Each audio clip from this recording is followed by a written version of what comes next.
Hello from a wobbly boat out on the Baltic Sea. I'm out fishing sea trout with my guide colleague and friend Daniel here.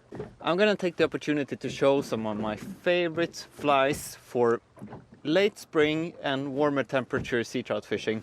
The reason why I do it now is because it's super clear water today. It hasn't been any strong wind lately. It's really sunny and bright today, so it's perfect to show some underwater footage of the flies as well. I have some flies that maybe are more suitable for boat fishing, but most of them are you can fish by wade fishing, fish from belly boat, or fish from a boat. It works just fine. So I'm gonna show you 10 flies. Gonna begin with the biggest one. This is a big flatwing, very common to use in the archipelago in Helsinki and in Stockholm. Not so much used here on Gotland, but it works phenomenal. I don't fish these so much from the shore, but really good when you're fishing from a boat like this.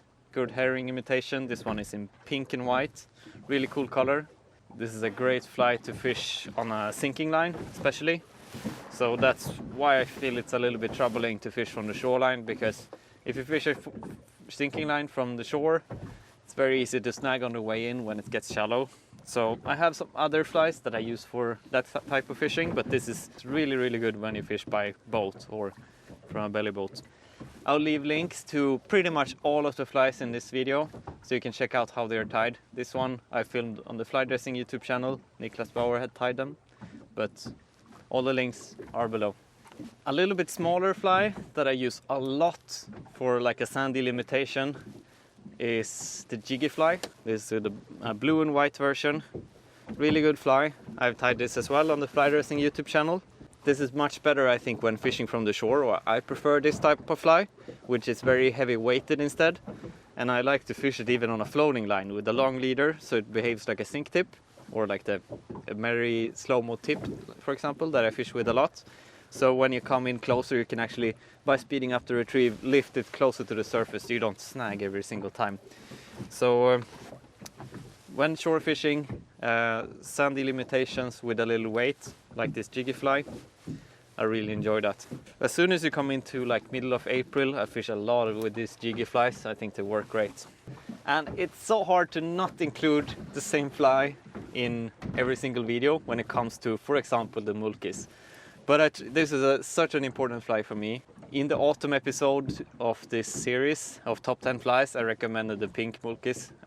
It's of course really good now as well. In the water that has been a little bit murky, this olive version has actually worked better than the pink for me. Here is a very different fly from everything else that is in my box. It's a very saltwater inspired fly. It's called a G fly. Works really well. Heavy dumbbells in the front, hook point up to be able to avoid snagging it as much as possible. It's especially made for this shore fishing that we do on Gotland. You're least likely to snag bottom when you have the hook point up. This is in a sand and light pink color, and actually the shrimp legs around here, my friend Jerome is the one that came up with this fly. He used rubber legs. I replaced them with the easy shrimp legs just to make something fun, and these legs are really strong as well, so they last very good.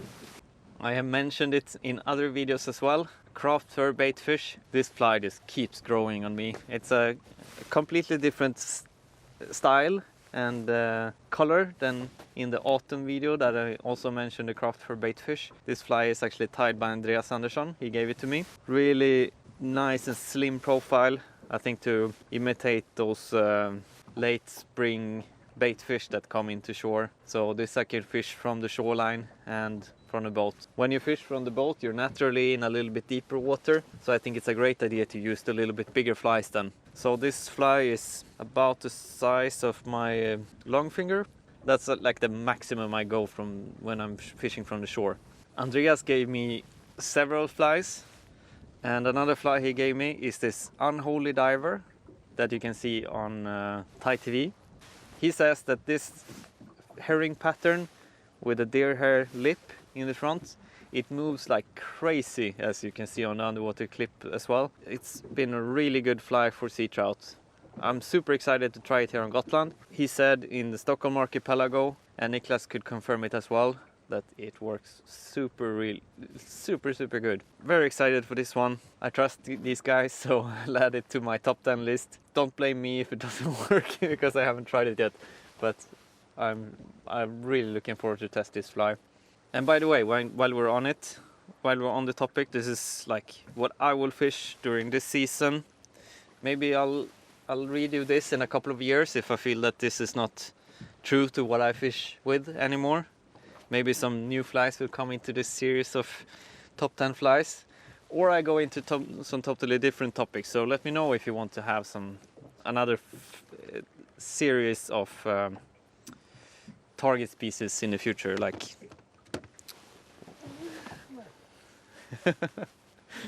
yeah, I lost my track here and Daniel probably had a bite, but yeah, if you want some perch flies or grayling flies or whatever, maybe I collect a top 10 of that another day. Here you have the predator dubbing baitfish, definitely among my favorites. Here in the copper color, yeah, in the size of my long finger, exactly the size and shape. I really like them. This fly in this color has probably caught the most sea trout for me. The combination now with clear sky and clear water has been a little bit tricky, or it is a tricky, it's tricky conditions to find a good fly. But this one, I haven't found a fly that works better in these conditions.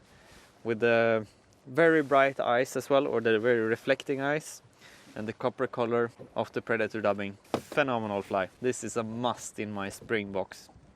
Now we only have the small fellows left. This is a fly that have started to grow a lot on me. Super Boo stickleback. It's a totally gray version, so the most realistic you can do for a stickleback, and a really silvery dubbing, red eyes. I thought that would be a, yeah, there is going to be a lot of stickleback at this time of year, so a good imitation for that. It's not bad to have in your box. Super Boo, it moves like crazy, as you can see. Perfect fly for this. Down to the last two, and these are probably the biggest surprises for you all. And the second last is the kopparbassen, you could almost say, or a gammarus fly in pink.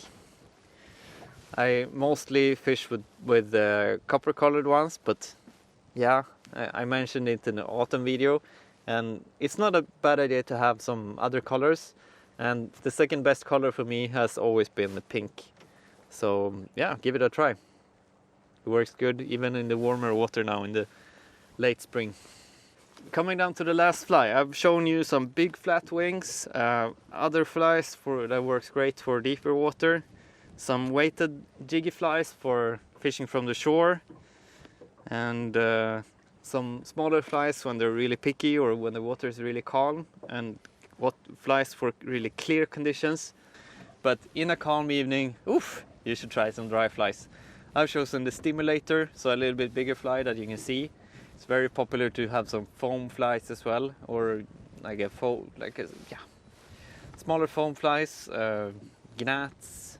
They're often feeding on small midge patterns. So you could even have like a bigger foam fly, a little piece of tippet, and a tiny fly after that. That's a great combination. We're hammering bottom here, should probably help him with the steering or so. So yeah, that's been it for this video. Thank you very much for watching. I'll get back to fishing now.